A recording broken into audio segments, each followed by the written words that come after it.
संगठन की सहमत अगर है बात आप की जाए तो संगठन अनुरोध कर सकता है, मुलाकात करके उन अधिकारियों के साथ, शासन के जनप्रतिनिधियों के साथ में वार्ता कर सकता है। और ये दोनों चीजें अगर विफल रहती हैं तो फिर हमारे पास आखिरी विकल्प है कि हम संघर्ष की राह पे उतर।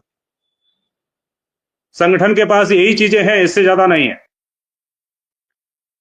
और अभी हमको जब तक बात जो वार्ता हो रही है बार बार, अपने बात को रखने का जो हमें समय मिल रहा है और उससे जो आश्वासन मिल रहा है, उसको देखते हुए लगता है कि अब हमें संघर्ष की तरफ नहीं जाना पड़ेगा। और इसके बावजूद भी अगर ऐसा कुछ होता है तो निश्चिंत मान लीजिए कि हम लोग पीछे हटने वालों में से नहीं है। ये हमारे जो शिक्षा मित्र साथी सुन रहे हैं, जो संगठन कर सकता है उसी उसके लिए किसी तरह से वे पीछे हटने को तैयार नहीं है। लेकिन अभी जब हमको बार बार ये चीजें मिल रही हैं कि हाँ जल्द ही आपका होगा, फरवरी का, अगर हमको लग रहा है कि फरवरी मार्च में ये सारी चीजें निकल के आ जाएंगी, फरवरी में आपका बजट सत्र है, उसमें कहीं कुछ अच्छा हो जाए, माननीय मुख्यमंत्री जी की कृपा आप पे बरस जाए, तो हमें लग नहीं रहा है कि ये सब चीजें फिर आपका 12 महीने, 62 साल, ये सब चीजें तो बहुत छोटी सी हैं, इनमें कराने में उतनी दिक्कतें नहीं आएंगी हम। लेकिन अभी जो मुख्य समस्या है आर्थिक, सबसे पहले उसको निपटाने पर हमारा फोकस है। पहले हम उसी को निपटाने के लिए लगे हुए हैं।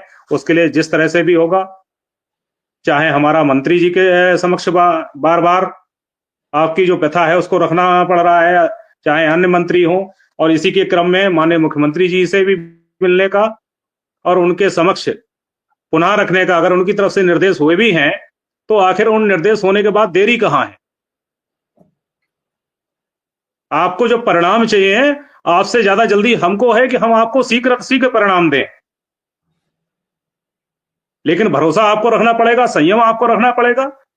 संगठन के जो लोग लगे हैं उनको उन पर विश्वास करना पड़ेगा।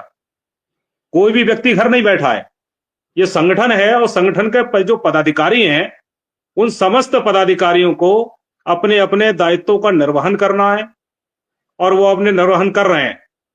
और ऐसा नहीं है, ये संगठन की तरफ से ऐसे कुछ लोग हैं जो बेलगाम घोड़ी की तरह दौड़ना अगर चाह रहे हैं तो संगठन उन पर भी रोक लगाने के लिए तैयार है कि ऐसी स्थिति नहीं होगी। हमारे जो भी जिलाध्यक्ष हैं पूरे मनोयोग से काम कर रहे हैं।